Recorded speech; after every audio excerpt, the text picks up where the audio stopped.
اور گرجدار آواز میں کہا، میں پرمیشور کا سنگھ ہوں، یعنی اسد اللہ ہوں، اللہ کا شیر ہوں۔ مہاتما بدھ کو خواب میں حکم دیا گیا کہ جاؤ، سنسار کو، دنیا کو، جگت کو پاپوں اور اپرادھوں یعنی گناہوں اور بدکاریوں سے روکو۔ بس اب من کے روگ ہٹا لو، دل کو صاف ستھرا اور پاک کر لو، تمہاری قسمت بدل جائے گی۔ میں تجھے اپنا گولا اور چیلا یعنی غلام اور مرید بناتا ہوں۔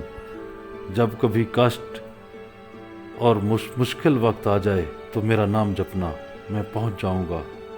ساری سنگت یہ خواب سن رہی تھی۔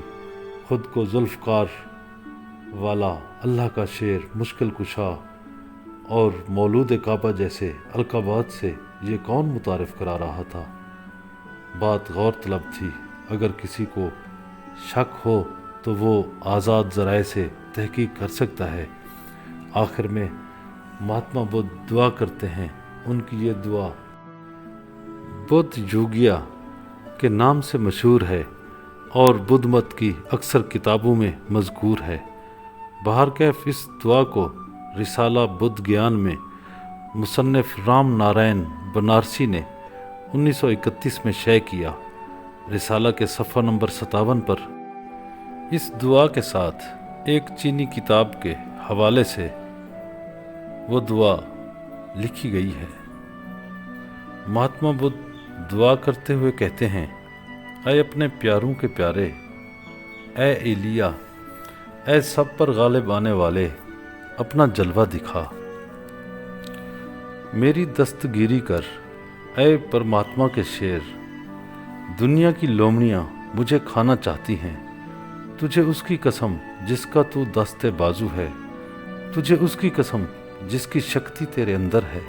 میری مشکل کشائی کر، تیرا وعدہ ہے کہ مصیبت میں پہنچوں گا۔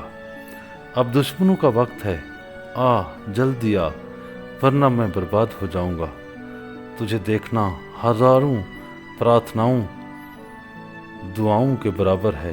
تو بھگوان جی کا چہرہ ہے، میرے پیارے، تو سب کچھ ہے۔ میری تکلیفوں کا تجھے علم ہے اور تو ہی ان کو دور کر۔ مہاتما بدھ ایک بار پھر یہ کس کو اسد اللہ، وجہ اللہ، مشکل کشا اور ید اللہ کہہ کر پکار رہے تھے۔ یہ سارے القابات توجہ طلب ہیں۔ ہو سکتا ہے اتنی بڑی بڑی ہستیوں کے روحانی پیشوا کی معرفت زمانہ جدید کی ڈولتی ڈوبتی کشتی کو سہل بامراد تک پہنچا دے۔ درویش نے دوبارہ بات کا رخ عیسائی پادری کی طرف موڑتے ہوئے کہا، بس ان اعتقاد کی موجودگی میں مسیحیت کی تبلیغ ان پر کوئی اثر نہیں کرتی۔ اگر متاثر ہو بھی جائیں تو اپنے مذہب کو آسانی سے ترک نہیں کرتے۔